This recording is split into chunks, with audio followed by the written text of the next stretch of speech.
ദൈവതിരുനാമത്തിന് മഹത്വം ഉണ്ടാകട്ടെ. ചില സാഹചര്യങ്ങളിൽ ശരിയായ തീരുമാനമെടുക്കുവാൻ കഴിയാതെ നമ്മൾ ആശയക്കുഴപ്പത്തിലേക്ക് എത്തും. നമ്മൾ എടുക്കുന്ന തീരുമാനങ്ങൾ ദൈവേഷ്ടപ്രകാരമുള്ളതാണോ അല്ലെങ്കിൽ ദൈവഹിതപ്രകാരമുള്ളതാണോ, എങ്ങനെയാണ് ചുവടുകൾ വെക്കേണ്ടുന്നത്, ആരോടാണ് ചോദിക്കുന്നത്, ഇപ്പം ചെയ്യാനായിട്ട് പറ്റുന്നത്, അങ്ങനെയൊക്കെയുള്ള സാഹചര്യങ്ങളിലേക്ക് നമ്മളെത്തും. നമ്മൾ നന്നായിട്ട് നമുക്കറിയാം, ദൈവത്തിന് ഓരോ കാര്യങ്ങളുടെയും പിന്നിൽ ദൈവോദ്ദേശമുണ്ട്. പക്ഷേ ആ ദൈവോദ്ദേശത്തെ മനസ്സിലാക്കിയെടുക്കുക എന്നുള്ളത് ചില സമയങ്ങളിൽ ചിലർക്കെങ്കിലും വളരെ ബുദ്ധിമുട്ടേറിയ കാര്യങ്ങളാണ്.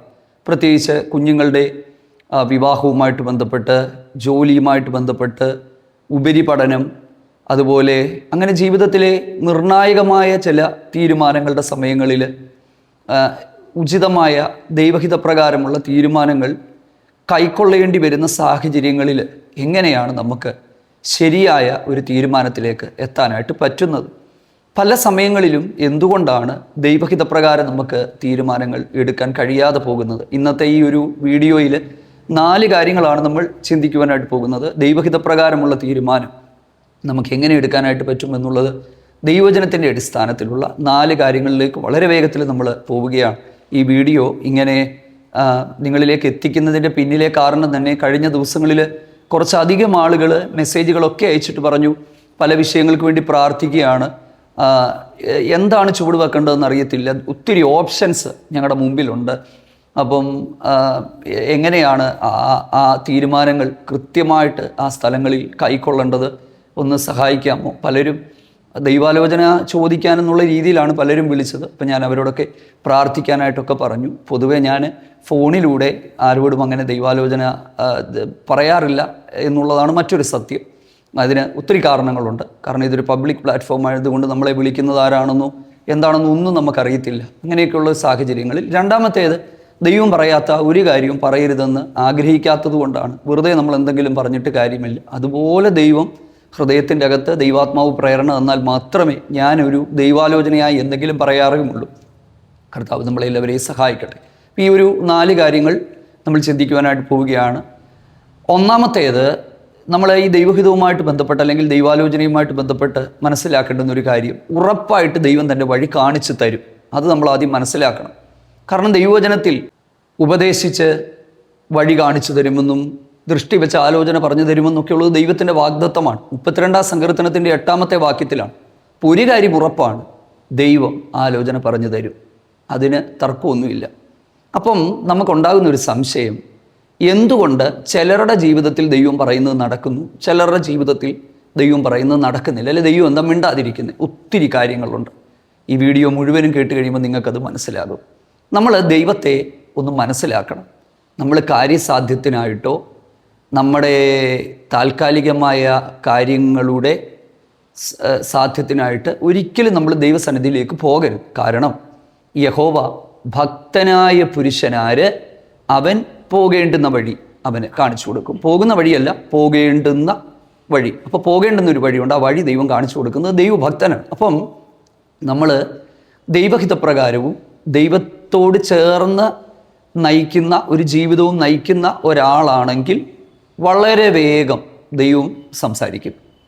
എന്നാൽ ചിലർ അത്രത്തോളം ഒരു കൂട്ടായ്മയിലല്ല, ദൈവത്തിൽ നിന്നകന്ന് അല്ലെങ്കിൽ ആ ഒരു ബന്ധത്തിലല്ലെങ്കിൽ അവരോട് സംസാരിക്കില്ല, അല്ലെങ്കിൽ സംസാരിക്കാൻ താമസമായിരിക്കും. അതൊരു പ്രധാനപ്പെട്ട ഒരു കാര്യം തന്നെയാണ്. കാരണം അങ്ങനെയാണല്ലോ എഴുതിയിരിക്കുന്നത്, യഹോവ ഭക്തനായ മനുഷ്യൻ. അടുത്തത്, സൗമ്യതയുള്ളവരെ അവൻ തൻ്റെ പാതയിൽ, സൗമ്യതയുള്ളവരെ തൻ്റെ വഴി അറിയിക്കുന്നതെന്നൊക്കെ എഴുതിയിട്ടുണ്ട്. അപ്പം ഈ അഹങ്കാരവും നിഗളവും ധാർഷ്ട്യവും തന്നിഷ്ടവും അങ്ങനെയൊക്കെ ജീവിക്കുന്ന ആളുകളുണ്ടെങ്കിൽ അവരോട് ദൈവം സംസാരിക്കുന്നത് വിരളമായിട്ട് മാത്രമായിരിക്കും. കാരണം ദൈവത്തിൻ്റെ സ്വഭാവത്തോട് ഏകീഭവിച്ച് പോകാത്ത സ്വഭാവങ്ങളുള്ളവരാണെങ്കിൽ അവർക്ക് ബുദ്ധിമുട്ടായിരിക്കും.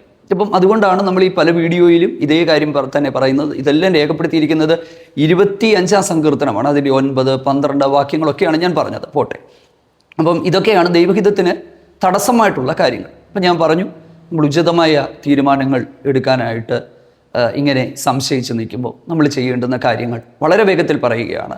അതിൽ ഒന്നാമത്തേത് ദൈവവചന ധ്യാനമാണ്. അതായത് ദൈനംദിനമുള്ള ദൈവവചന ധ്യാനം നമ്മളെക്കുറിച്ചുള്ള ദൈവേഷ്ടം തിരിച്ചറിയാൻ ഏറ്റവും പ്രധാനപ്പെട്ട ഒന്നാണ്. രണ്ടാമത്തേത് പരിശുദ്ധാത്മാവിൻ്റെ ആന്തരികമായ ഒരു ശബ്ദം കേൾക്കുക എന്നുള്ളതാണ്. അതിനോട് ബന്ധപ്പെട്ട് തന്നെ വളരെ പ്രധാനപ്പെട്ട ഒരു കാര്യം എന്ന് പറയുന്നത് ദൈവസമാധാനവും ദൈവഹിതവും ദൈവേഷ്ടവും ചേർന്ന് കിടക്കുന്നുണ്ട്. ഞാനത് വീഡിയോയിൽ അതിൻ്റെ ആ രണ്ടാമത്തെ പോയിന്റിലേക്ക് പോകുമ്പോൾ ഡീറ്റെയിൽഡ് ആയിട്ട് ഞാൻ പറയാം. മൂന്നാമത്തേത് ആത്മനിറവിൽ നമ്മൾ ജീവിച്ച് പ്രാർത്ഥനാനിരതരായി മുൻപോട്ട് പോവുക എന്നുള്ളതാണ്. നാലാമത്തേത് നമ്മൾ തീരുമാനം എടുക്കാൻ കഴിയാതെ വരുന്ന സാഹചര്യങ്ങളിൽ ഒരു കൂട്ടായ്മ ബന്ധം, അതായത് നമുക്ക് വേണ്ടി പ്രാർത്ഥിക്കുന്ന അനുഭവ സമ്പത്തുള്ള ദൈവാലോചനകളൊക്കെ യഥാർത്ഥമായിട്ട് നമ്മളെ അറിയിക്കുന്ന നല്ല നല്ല ദൈവദാസന്മാർ നമ്മളോടൊപ്പം ഉണ്ടെങ്കിൽ, ദൈവദാസന്മാരോ പിതാക്കന്മാരോ ഒക്കെ നമ്മളോടൊപ്പം ഉണ്ടെങ്കിൽ, അങ്ങനെയൊക്കെയുള്ള ആളുകളുമായിട്ടൊക്കെ ബന്ധപ്പെട്ടിരുന്ന് നമ്മുടെ കാര്യങ്ങൾ പറയുകയും പ്രാർത്ഥിക്കുകയും അങ്ങനെ പരിശുദ്ധാത്മാവ് കറക്റ്റായിട്ട് നമ്മളെ ചില സമയങ്ങളിൽ അങ്ങനെയും ഗൈഡ് ചെയ്യാറുണ്ട്. ഓക്കെ, അങ്ങനെയാണ് ഇതിൻ്റെ കാര്യങ്ങൾ പോകുന്നത്. അപ്പോൾ അതിൽ ഒന്നാമത്തേത് ദൈവവചന ധ്യാനമാണ്. അതായത് ദൈവവചനത്തിൻ്റെ അകത്ത് തന്നെ നമുക്കൊരു ഉറപ്പ് തന്നിട്ടുണ്ട്. നമുക്കിപ്പോൾ ഒരു തീരുമാനം എടുക്കാൻ പറ്റാത്തൊരു സാഹചര്യത്തിൽ നമ്മൾ എത്തുന്നെങ്കിൽ ഒരു കാര്യം ഓർക്കണം, ഒരു കാരണവശാലും നമ്മൾ ധൃതി പിടിക്കരുത്. എന്നാൽ ചില സാഹചര്യങ്ങളിൽ നമുക്ക് പെട്ടെന്ന് തീരുമാനങ്ങൾ എടുക്കേണ്ടതായിട്ടുള്ള സാഹചര്യങ്ങളും വരും. നമ്മളെക്കാൾ നന്നായി ദൈവത്തിന് അറിയാമല്ലോ. പക്ഷേ ദൈവം ഒരു കാര്യവും അതിവേഗം ചെയ്യത്തില്ല. ദൈവത്തിൻ്റെ ഒരു സമയമുണ്ട്. അപ്പോൾ നമ്മൾ കാത്തിരിക്കാനും ഒക്കെ തയ്യാറാകുക. പിന്നെ അതിവേഗം നമ്മൾ തീരുമാനങ്ങൾ എടുക്കേണ്ട സാഹചര്യങ്ങളിൽ ഞാൻ മനസ്സിലാക്കുന്നു നമ്മളെക്കാൾ കൂടുതൽ ദൈവം സാഹചര്യങ്ങളെ അറിയുന്ന ദൈവമാണ്. അപ്പം ഉറപ്പായിട്ട് ദൈവം ആ കാര്യങ്ങൾ നമ്മളോട് സംസാരിക്കും. ഓക്കെ, ഞാൻ വളരെ വേഗത്തിൽ പോവുകയാണ്. ദൈവവചനം ഏറ്റവും അധികം ദൈവം സംസാരിക്കുന്നത് ദൈവവചനത്തിലൂടെ തന്നെയാണ്. ദൈവവചനത്തിലൂടെ നമ്മളെ ഗൈഡ് ചെയ്തുകൊണ്ടിരിക്കും. അതായത് നമ്മൾ ഈ ദൈവവചനം ധ്യാനിച്ച് ദൈവവചനവുമായിട്ട് ചേർന്ന് നമ്മൾ മുമ്പോട്ട് പോകുമ്പോൾ വേദപുസ്തകത്തിലെ വാക്യങ്ങളെ നമുക്ക് മുറുകെ പിടിച്ചുകൊണ്ട് പ്രാർത്ഥിക്കാം, ഇല്ലേ? ഞാൻ നിന്നെ ഉപദേശിക്കും, ഞാൻ നിന്നെ വഴി നടത്തും, ഇതാകുന്നു വഴി, ഇതിലേ പോവുക എന്നൊക്കെയുള്ള ആലോചനകൾ ദൈവവചനത്തിൽ നിന്ന് ദൈവം നമുക്ക് തരും. നമ്മളൊരു കാര്യം മനസ്സിലാക്കണം, ദൈവത്തിൻ്റെ ഹിതം ഒരിക്കലും ദൈവവചനത്തിനെതിരായിരിക്കുകയില്ല.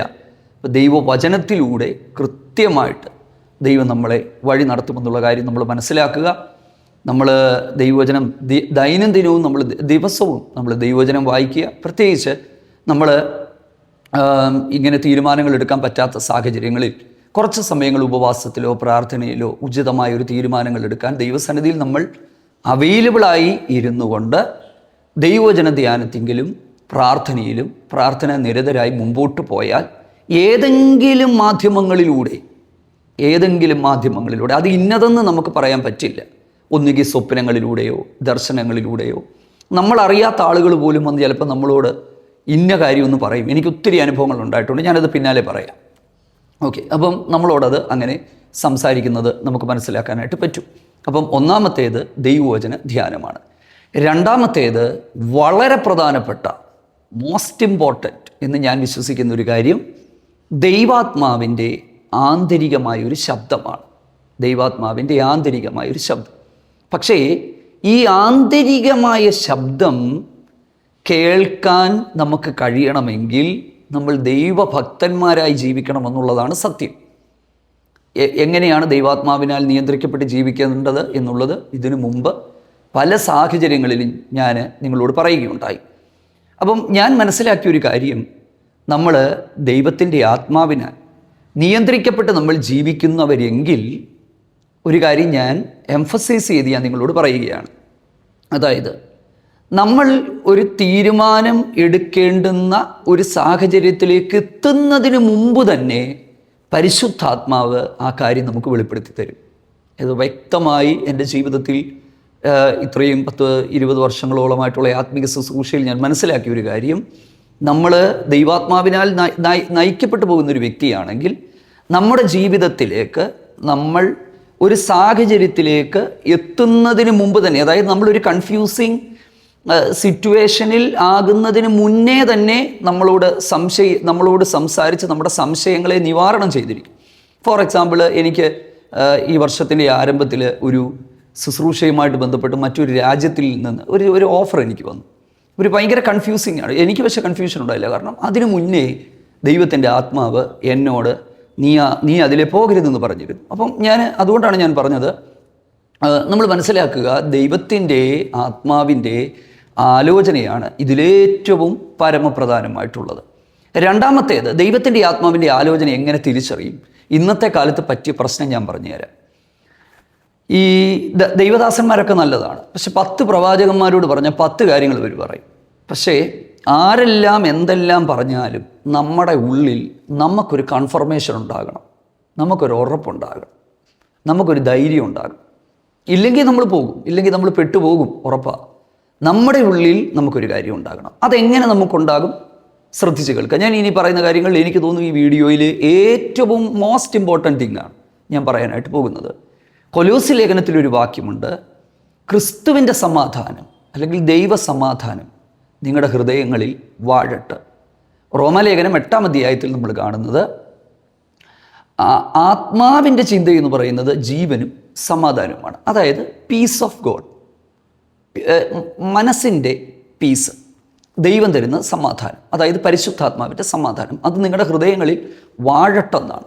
ഈ വാഴട്ട് എന്നുള്ള പദത്തിൻ്റെ ഗ്രീക്ക് വേർഡിൻ്റെ യഥാർത്ഥ translation to act as an umpire or referee എന്നാണ്. അതായത് ദൈവസമാധാനം ഒരു അമ്പയറായിട്ട് നിൽക്കുകയാണ്, റഫറി ആയിട്ട് നിൽക്കുകയാണ്. എന്താണ് അതിൻ്റെ അർത്ഥം? പറയാം. നമ്മുടെ മുമ്പിൽ ഒരു വിവാഹാലോചന നമ്മുടെ മുമ്പിൽ വന്നു. അപ്പം പെൺകുട്ടി വിലയുള്ള കാറുണ്ട്, വീടുണ്ട്, എല്ലാം ഉണ്ട്. പക്ഷെ നമ്മുടെ മനസ്സിൻ്റെ അകത്ത്, അല്ലെ ആൺകുട്ടി അങ്ങനെയുണ്ട്, പക്ഷെ നമ്മുടെ മനസ്സിൻ്റെ അകത്ത് നമുക്ക് ഒരു സമാധാനവുമില്ല. അത് നമ്മളൊന്ന് തിരിച്ചറിയണം. രണ്ടാമത്തേത്, നമ്മുടെ മുമ്പിൽ എല്ലാം പ്രതികൂലമാണ്, ഒരു വഴിയില്ല. പക്ഷേ മനസ്സിൻ്റെ അകത്ത് ഭയങ്കര സമാധാനമാണ്. കഴിഞ്ഞ ദിവസങ്ങളിൽ ഇതുപോലെ തന്നെ ഒരു സംഭവം ഉണ്ടായി. നിരന്തരമായ രോഗത്താൽ ബാധിക്കപ്പെട്ടിരുന്ന ഒരാൾ, എന്താണ് അസുഖമെന്ന് കണ്ടുപിടിക്കുന്നില്ല. പക്ഷെ പ്രാർത്ഥിക്കുമ്പം മനസ്സിൽ ഈ വ്യക്തിയെക്കുറിച്ച് ഭയങ്കര സമാധാനം, ഒരു കുഴപ്പവുമില്ല എന്ന് നമ്മുടെ ഹൃദയത്തിൽ പ്രാർത്ഥനയിൽ നമുക്ക് തോന്നുക. പല ടെസ്റ്റുകൾ ചെയ്തു, ക്യാൻസർ ആണോന്ന് സംശയിച്ചു. പക്ഷേ ടെസ്റ്റുകളെല്ലാം ചെയ്തപ്പോൾ ദൈവകൃപയാൽ ഒരു കുഴപ്പമില്ല. എന്തായിരുന്നു കാര്യം? ഡോക്ടർമാർ പല സംശയം പറഞ്ഞു, അതാകാം, ഇതാകാം, ഇതാണ്, പിന്നെ ക്യാൻസർ ആകാം ഒക്കെ പറയുക. പക്ഷെ നമ്മുടെ ഉള്ളിൽ ഭയങ്കര സമാധാനം. അപ്പോൾ എന്താ? പിന്നെ നോക്കുമ്പോൾ ഒരു കുഴപ്പമില്ല. എന്ത് മനസ്സിലായി? അതാണ് ഹൃദയത്തിൻ്റെ ഉള്ളിലെ ദൈവസമാധാനം. ഈ ഒരു ദൈവ സമാധാനം വ്യക്തമായി തിരിച്ചറിഞ്ഞാൽ നമുക്ക് ദൈവയിഷ്ടത്തിലേക്ക് വേഗത്തിൽ പോകാനായിട്ട് പറ്റും. ഇങ്ങനെയാണ് ശരിക്കും പരിശുദ്ധാത്മാവ് നമ്മളെ ഗൈഡ് ചെയ്യുന്നത്. പ്രിയപ്പെട്ടവരെ, നിങ്ങൾക്ക് ഞാൻ ഈ പറഞ്ഞ കാര്യങ്ങൾ ക്ലിയറായി എന്ന് ഞാൻ വിശ്വസിക്കുകയാണ്. നിങ്ങളുടെ അനുഭവങ്ങളുമായിട്ടൊക്കെ ചേർത്ത് വെച്ച് നിങ്ങൾ പോവുക. അടുത്തത്, ചിലർ പറയുന്ന മനസ്സിൻ്റെ അകത്ത് ഒട്ടും സമാധാനമില്ല, പ്രാർത്ഥിക്കുന്നത് പോരാ, ആത്മീയ ജീവിതത്തിൽ സമാധാനമില്ല, സ്വസ്ഥതയില്ല. എന്താ കാര്യമെന്നറിയോ? പറയാം. നമ്മൾ ചിന്തിക്കുന്നത് നമ്മൾ തികഞ്ഞു എന്നാണ്. ഒരിക്കലുമല്ല. ചില സമയങ്ങളിൽ ഈ ദൈവസമാധാനം നമ്മുടെ ഉള്ളിൽ അനുഭവിക്കാൻ കഴിയാതെ പോകുന്നത് നമ്മൾ അധികം കർത്താവിനോട് അടുക്കാനായിട്ടാണ്.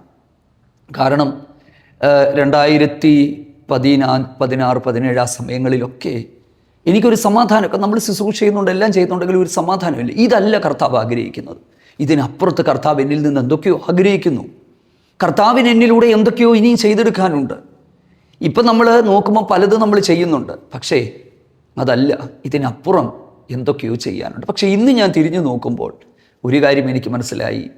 എൻ്റെ ഉള്ളിലെ ആ ഒരു സമാധാനത്തെ എടുത്തു കളഞ്ഞത് ഇപ്പോൾ ഒരു സമാധാനം അനുഭവിക്കുന്നുണ്ട്. അതായത് ദൈവഹിതത്തിൻ്റെ പാതയിലെത്തുവോളം നമ്മുടെ മനസ്സിൻ്റെ ഉള്ളിൽ ഒരു അസമാധാനം കാണും. ഞാനതിനെക്കുറിച്ച് കുറച്ചുകൂടെ ഡീറ്റെയിൽഡായിട്ട് അടുത്ത ഏതെങ്കിലും ഒരു വീഡിയോയിൽ പറയാം. കാരണം ഇതിപ്പം 3-ാമത്തെ ഭാഗമാണ്, സമയം മുമ്പോട്ട് 2-ാമത്തെ ഭാഗം മാത്രമേ ആയിട്ടുള്ളൂ. ഓക്കെ, അപ്പം അതാണ് ദൈവസമാധാനം എന്ന് പറയുന്നത്. പരിശുദ്ധാത്മാവിൻ്റെ ആന്തരികമായ ശബ്ദം കേൾക്കുക എന്നുള്ളതാണ്. 3-ാമത്തേത്, ദൈവവചനാധ്യാനവും ആത്മനിറവിൻ്റെ അനുഭവങ്ങളും കൂടെ ഒരുമിച്ച് ചേർന്ന് പ്രാർത്ഥന നിരതരായിരിക്കുക എന്നുള്ളതാണ്. കാരണം ദൈവം ഏറ്റവും അധികം നമ്മളോട് സംസാരിക്കുന്നതും നമ്മുടെ പ്രാർത്ഥനാ സമയങ്ങളിലാണ്. പ്രാർത്ഥിക്കുക, ശക്തമായി ഈ വിഷയത്തിന് വേണ്ടി പ്രാർത്ഥിക്കുക. ഏത്? തീരുമാനമെടുക്കാൻ പറ്റാത്ത വിഷയങ്ങൾക്ക് വേണ്ടി ദൈവം ഉറപ്പായും നമ്മുടെ വഴി നമ്മുടെ മുമ്പിൽ തെളിയിച്ചു തരും. അടഞ്ഞ മാർഗങ്ങളെ അവിടുന്ന് നമുക്ക് തുറന്നു തരും. മറഞ്ഞിരിക്കുന്നതിനെ അവിടുന്ന് നമ്മുടെ മുമ്പിലേക്ക് കൊണ്ടുവരും. നമ്മൾ പോകുന്നത് ശരിയാണോ അല്ലയോ എന്നുള്ളത് ദൈവം വെളിപ്പെടുത്തും. ഒന്നുകിൽ നമ്മളോട് ദൈവം സംസാരിക്കും, ഇല്ലെങ്കിൽ സ്വപ്നത്തിലൂടെ ദർശനത്തിലൂടെ ദൈവം അരുളപ്പാട് അറിയിക്കും, ഇല്ലെങ്കിൽ ആരെയെങ്കിലും നമ്മുടെ അരികിലേക്ക് അയച്ച് അവരിലൂടെ ദൈവം നമ്മളോട് സംസാരിക്കും. അതുകൊണ്ടാണ് എപ്പഫ്രാദിത്തോസ് എന്ന് പറയുന്ന ഒരു വ്യക്തിയെക്കുറിച്ച് ബൈബിളിൽ നമ്മൾ വായിക്കുന്നുണ്ട്. കൊലോസ്യ ലേഖനത്തിലാണ്, നിങ്ങൾ തികഞ്ഞവരും ദൈവഹിതം സംബന്ധിച്ചൊക്കെയും പൂർണ്ണ നിശ്ചയവും ഉള്ളവരായിരിക്കേണ്ടതിന് അവൻ നിങ്ങൾക്ക് വേണ്ടി പ്രാർത്ഥനയിൽ എപ്പോഴും പോരാടുന്നു. കണ്ടോ, എപ്പോഴും പോരാടുന്നു. അപ്പം ആ ഒരു പ്രാർത്ഥനാ മനുഷ്യനായ എപ്പഫ്രാസിനെ, എൻ്റെ മകൻ്റെ പേരും എപ്പഫ്രാസ് എന്നാണ്. കുറേ പേരെന്നോട് ചോദിച്ചു, ഈ മോൻ ഈ പേര് എവിടുന്ന് കിട്ടി? ഈ പല ഓഫീസുകളിലൊക്കെ പോകുമ്പം ഈ പേര് പറയുമ്പം ഭയങ്കര ബുദ്ധിമുട്ടാണ്. പക്ഷേ ഞങ്ങളുടെ വിവാഹ അനന്തരമായി ഞങ്ങൾ ഒരുമിച്ച് ദൈവസന്നിധിയിൽ കരം കോർത്ത് പിടിച്ചിരുന്ന് പ്രാർത്ഥിച്ചപ്പം ദൈവത്തിൻ്റെ ആത്മാവ് ഞങ്ങളോട് കൃത്യമായിട്ട് സംസാരിച്ചു. നിങ്ങൾക്ക് ഒരാൺ തലമുറയെ ദൈവം തരും, ഞാൻ നിങ്ങൾക്ക് തരും, അവന് എപ്പഫ്രാസ് എന്നുള്ള പേരിടണമെന്ന് പറഞ്ഞു. പരിശുദ്ധാത്മാവ് ഞങ്ങളുടെ ഹൃദയത്തിൻ്റെ അകത്തൊരു പ്രകാശനം തന്നു. അങ്ങോട്ട് ഞങ്ങൾ ദൈവസന്നിധിയിൽ പ്രാർത്ഥിച്ചു. കുഞ്ഞുണ്ടായപ്പം ഈ പേര് ഇടാനായിട്ട് ഞങ്ങൾ ശ്രമിച്ചപ്പം ആദ്യം വീട്ടുകാർക്കൊക്കെ കുറച്ച് ബുദ്ധിമുട്ട് തോന്നി. കാരണം അത്ര പരിചിതമല്ല പേര്, സുപരിചിതമല്ലല്ലോ. പക്ഷേ ദൈവം പറഞ്ഞതായതുകൊണ്ട് ആ പേരിട്ടു. അങ്ങനെയാണ് എൻ്റെ മോന് എപ്പഫ്രാസ് എന്ന് പറയുന്ന പേരിട്ടത്. അപ്പം നമ്മൾ മനസ്സിലാക്കുക, എപ്പോഴും പ്രാർത്ഥനയിൽ പോരാടുന്നുവെന്നാണ്. എന്തിനാണ്? ദൈവഹിതം തിരിച്ചറിയാനായിട്ട്. പ്രിയപ്പെട്ടവരെ, അതിനോട് ചേർത്ത് ഒരു ദൈവിക ആലോചനയോടെ ഞാൻ നിങ്ങളോട് പറയുകയാണ് വചനത്തിൽ നിന്ന്.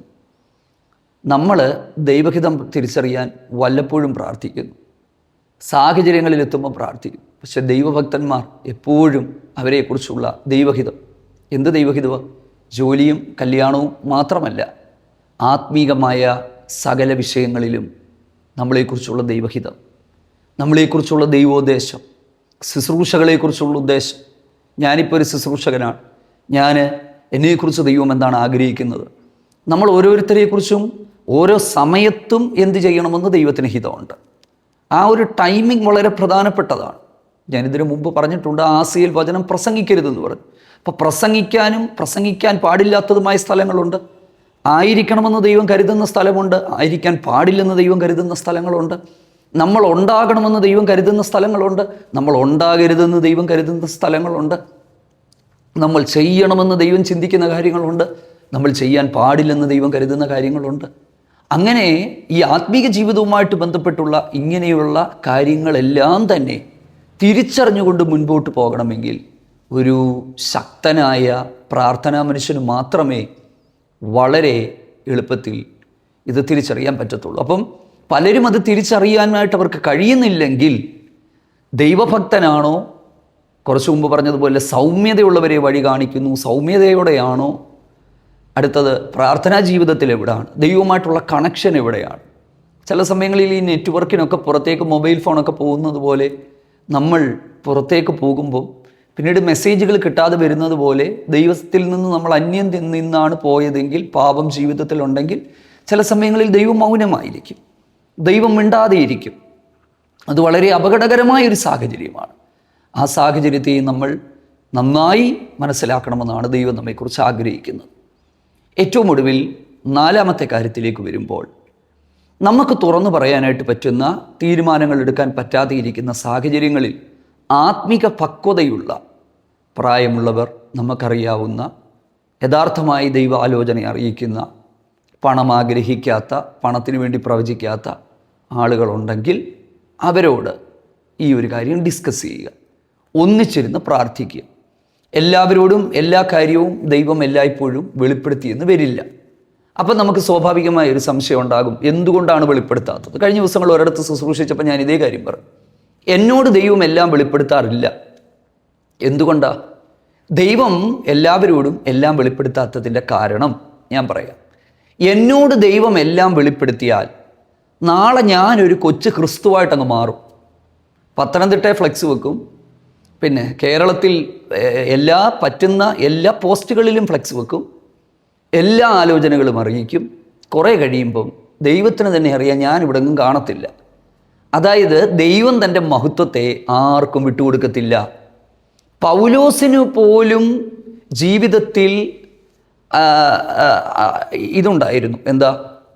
പൗലോസിന് പോലും അറിയാത്ത മേഖലകളുണ്ടായിരുന്നു, ഭാവി എന്താണെന്ന്. അതുകൊണ്ടാണ് പറയുന്നത്, യെരുശലേമിലേക്ക് ഞാൻ പോകുന്നു എന്നുള്ളത് ആത്മാവിനോട് പറഞ്ഞിട്ടുണ്ട്. കഷ്ടങ്ങളും സങ്കടങ്ങളും ഒക്കെ ഉണ്ടെന്ന്. പക്ഷെ എന്ത് ഭവിക്കാൻ പോകുന്നുവെന്ന് ഞാൻ അറിയുന്നില്ല. അപ്പം ശരിക്കും ദൈവം എല്ലാവരുടെ മുമ്പിൽ ഒരു മറയിട്ടിട്ടുണ്ട്. എല്ലാവരുടെയും മുമ്പിൽ എല്ലാം ദൈവം വെളിപ്പെടുത്തത്തിൽ. ഈ ചില ആൾക്കാർ പരീക്ഷണാടിസ്ഥാനത്തിൽ വിളിക്കും. അങ്ങനെയൊക്കെയുള്ള ആൾക്കാരുണ്ട് കേട്ടോ. പോകട്ടെ. ഇപ്പം നേരത്തെയൊക്കെ എനിക്കത് സങ്കടം ഉണ്ടായിരുന്നു, പക്ഷെ ഇപ്പോൾ സങ്കടമില്ല. അതായത് നമ്മൾക്ക് കൃപയുണ്ടോ എന്ന് ആൾക്കാർ പരിശോധിക്കുകയാണ്. ഇതൊക്കെ ആരെ കാണിക്കാനാണ്? അതായത് നമുക്ക് ആരുടെ മുന്നിലാണ് നമുക്ക് ദൈവകൃപയുണ്ടെന്ന് തെളിയിക്കേണ്ട ആവശ്യമൊന്നുമില്ല. ഇതെല്ലാം ദൈവത്തിൻ്റേതല്ലേ. അപ്പം പിന്നെ എനിക്ക് ദൈവകൃപയുണ്ടെന്ന് എനിക്ക് ആരുടെ മുന്നിലാണ് തെളിയിക്കേണ്ടത്?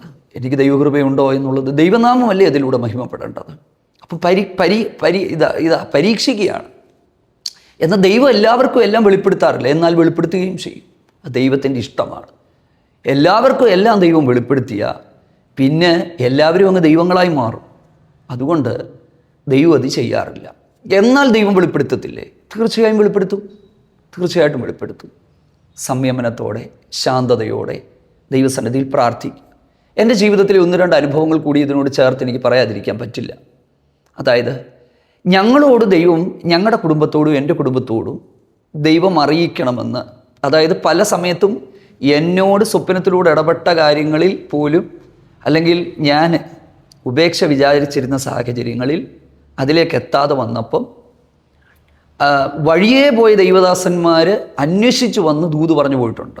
വഴിയേ പോയവർ അന്വേഷിച്ച് വന്ന് ദൂത് പറഞ്ഞു പോയിട്ടുണ്ട്. പരിചയമില്ലാത്തവർ ദൂത് പറഞ്ഞു പോയിട്ടുണ്ട്. പ്രത്യേകിച്ച് ഈ യൂട്യൂബുമായിട്ടൊക്കെയുള്ള ബന്ധത്തിൽ ഈ മെസ്സേജുകൾ ഇടാൻ ദൈവം എന്നോട് പറഞ്ഞപ്പോൾ ഞാൻ ആദ്യത്തെ കുറേ ആഴ്ചകൾ ഇതിന് തയ്യാറല്ലായിരുന്നു. വഴിയെ പോകുന്നവരും വരുന്നവരും പോകുന്നവരും എല്ലാം പറയുക, ദൈവദാസനെ ദൈവവചനം പ്രസംഗിക്കണം, സമൂഹ മാധ്യമങ്ങൾ ദൈവാത്മാവ് കാണിക്കുന്നു, നിങ്ങളത് പ്രസംഗിക്കണം, നിങ്ങളുടെ ഹൃദയത്തോട് ദൈവം പറഞ്ഞിട്ടുണ്ട്. പിന്നെ ചിലരിലൂടെ വന്ന് പറയുന്നത്, നിങ്ങളോട് ദൈവം ഒരു കാര്യം പറഞ്ഞിട്ടുണ്ട്, അത് നിങ്ങൾക്കും ദൈവത്തിനും മാത്രം അറിയാം, മറ്റാർക്കും അറിയത്തില്ല, എനിക്കും അത് വെളിപ്പെടുത്തുന്നില്ല എന്നൊക്കെ പറഞ്ഞപ്പോൾ കാര്യം അന്നേരം നമുക്ക് മനസ്സിലായി. അപ്പം പ്രിയപ്പെട്ടവരെ, ഞാൻ പറഞ്ഞതിൻ്റെ അർത്ഥം എന്ന് പറയുന്നത്, നല്ല ദൈവദാസന്മാരോട് പറ്റുന്നവരോട് ഷെയർ ചെയ്യുക. ദൈവം ആരിലൂടെയെങ്കിലുമൊക്കെ വെളിപ്പെടുത്തും. നമ്മൾ ആത്മാർത്ഥമായ സമർപ്പണത്തിലാണ് മുമ്പോട്ട് പോകുന്നതെങ്കിൽ ഒരിക്കലും കർത്താവ് നമ്മളെ കൈവിടത്തില്ല, ഉപേക്ഷിക്കത്തില്ല. കർത്താവ് നിങ്ങളെ സഹായിക്കട്ടെ. ഈ ദൈവജന സന്ദേശം നിങ്ങൾക്ക് അനുഗ്രഹമായി തീർന്നു എന്ന് വിശ്വസിക്കുന്ന 4 കാര്യങ്ങളാണ് പറഞ്ഞത്. 1, വചനത്തിലൂടെ ദൈവഹിതം കണ്ടെത്തുക. 2, ദൈവാത്മാവിൻ്റെ സ്വരം. 3, പ്രാർത്ഥന. 4, ആത്മീക കൂട്ടായ്മകളിൽ അല്ലെങ്കിൽ അങ്ങനെയുള്ള ആത്മീക ബന്ധങ്ങളിൽ നിന്നുള്ള കാര്യങ്ങൾ. ഈ ദൈവജന സന്ദേശം നിങ്ങൾക്ക് അനുഗ്രഹമായി തീർന്നു എന്ന് വിശ്വസിക്കുന്നു. ഒരു നിമിഷം പ്രാർത്ഥിക്കാം. ഞങ്ങളെ സ്നേഹിക്കുന്ന ഞങ്ങളുടെ നല്ല ദൈവമേ, സ്വർഗീയ നല്ല പിതാവേ, അങ്ങേക്ക് നന്ദി പറയുകയാണ്.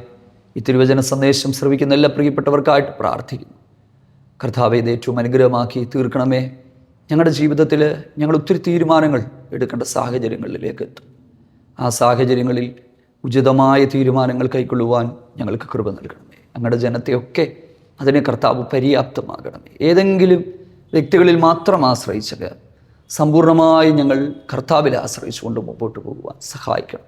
ഞങ്ങളുടെ നാമം ചൊല്ലി ഈ ദൈവജനം സന്ദേശം കേൾക്കുന്ന സകല പ്രിയപ്പെട്ടവരെയും അനുഗ്രഹിച്ചു പ്രാർത്ഥിക്കുന്നു. വിഷയങ്ങൾക്കൊക്കെ കർത്താവ് മറുപടി നൽകണം, ദൈവകൃപയിൽ സൂക്ഷിക്കണം. യേശു ക്രിസ്തുവിൻ നാമത്തിൽ തന്നെ ആമേൻ. God bless you.